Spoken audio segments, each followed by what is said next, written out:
Hi, welcome to today's video. My name's Paul. So this week, again, watercolor landscape. I also wanted to sort of talk about, or at least a little bit talk about developing an art style.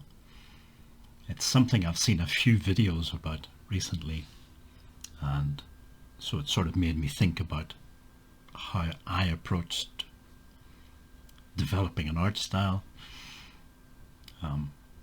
Not because I think that my ideas are the ones everybody should follow, but just it might be of interest to some people. In my case, well, I think there's maybe a couple of different ways of thinking about how an art style develops, or how an artist develops an art style. So maybe the first idea is it's quite natural, it just happens. The artist may or may not have that much conscious control over the development of their style. It's just as they gain experience, as they learn new tricks, a style starts to develop. It's all kind of an unconscious thing that happens. And in some cases that may be true. Another way of thinking about it is it's a very conscious, a very planned out thing.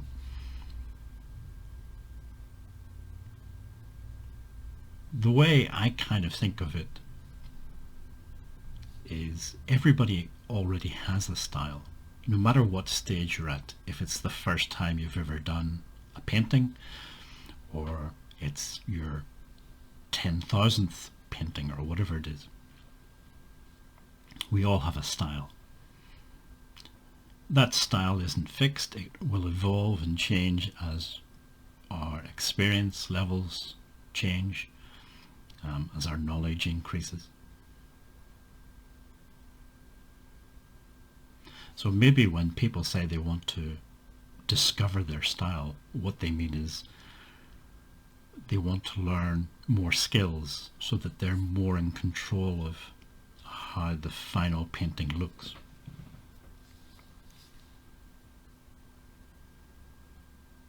In my case, I did start off with a pretty definite idea of what I was trying to work towards. I loved Impressionist painting, so therefore I wanted my paintings to look somewhat Impressionist in style.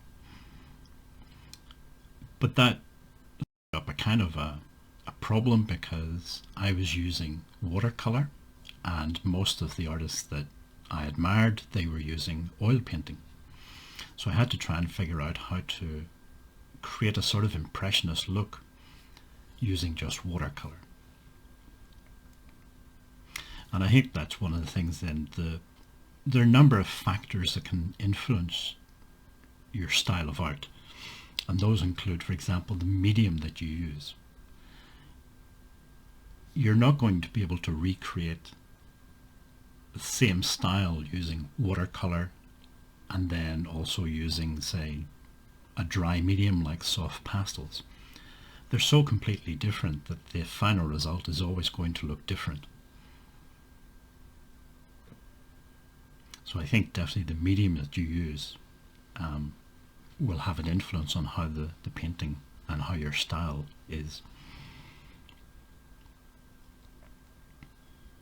The subject matter itself can also, influence your style, whether you're doing landscapes or figure painting, portrait work, whatever it is. In my case, I made these decisions at the beginning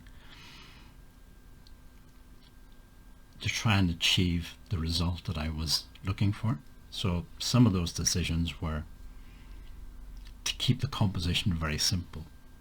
So that meant reducing the number of elements in the painting. So if you look at my paintings, there are never, well, pretty much never any buildings or people or animals. And it's always therefore pretty simple composition.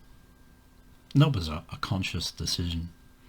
By keeping all of those things simple, it meant I could just focus on trying to get this painting style developed.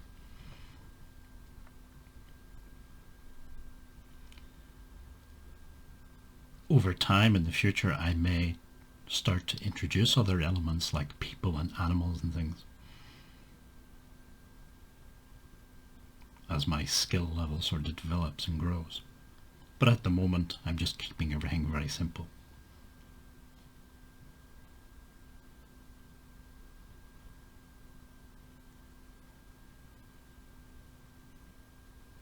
One of the things I think my paintings lack is any sort of, if you like, narrative or story.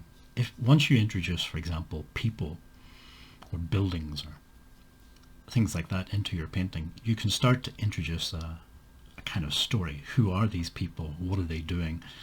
Why are they in the landscape? The person looking at the painting starts to build up a story in their mind of who these people are, what they're doing, why they're there, etc.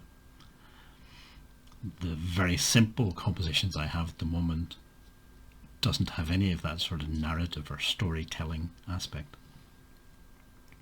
So it's something in the future I may want to introduce and work towards. And then I have a whole set of problems that I have to try and solve to do that. At the moment my paintings don't have any drawing, any sort of underdrawing. It's all just putting the paint directly onto the paper. Once you start adding in figures and buildings and stuff, I may need to do some sketching, and that may make the paintings a lot less free, a lot less loose and open. So there will be challenges in trying to introduce this. Okay, this is the final painting. I was happy with this one again. It was this very similar sort of composition to some of the last paintings. A field in the sort of middle distance, the sort of bluish horizon line, a more sort of chaotic foreground. But I guess to sort of sum up this whole idea of developing a style, I wouldn't worry too much about it.